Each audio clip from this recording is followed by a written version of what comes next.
Okay, can you walk us through what's going on out here? All right, first of all, my condolences to the suspect's family.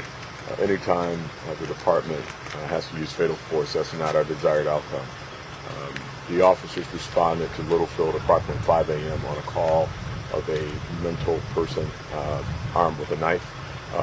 They make the location, canvass the area. They encounter the subject, and at that time he's armed, and they deploy a taser.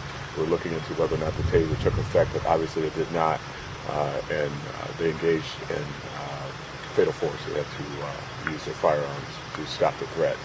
This is preliminary information. Our commitment to transparency is such that we brief these out early, but as you can imagine, this is subject to change. This is early on in the investigation. We're looking at all aspects of the investigation, including body-worn cameras and canvassing the area, talking to witnesses.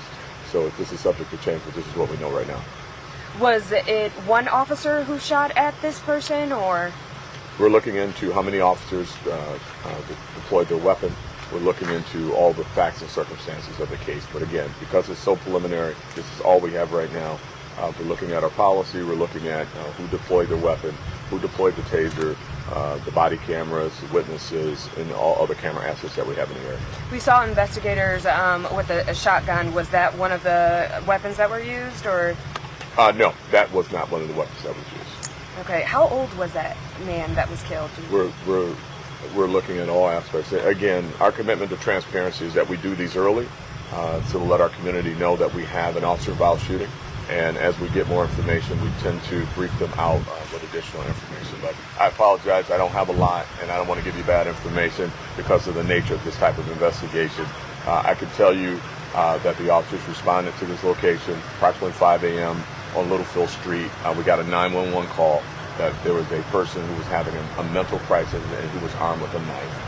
When the officers arrived to this location, they canvassed the area. They do identify the subject walking in the area as described by the 911 call. Upon encountering him, there was some type of resistance. We're looking into whether or not he charged the officers, whether or not he attempted to stab the officers. We just don't know enough right now, but I'll be certainly updating the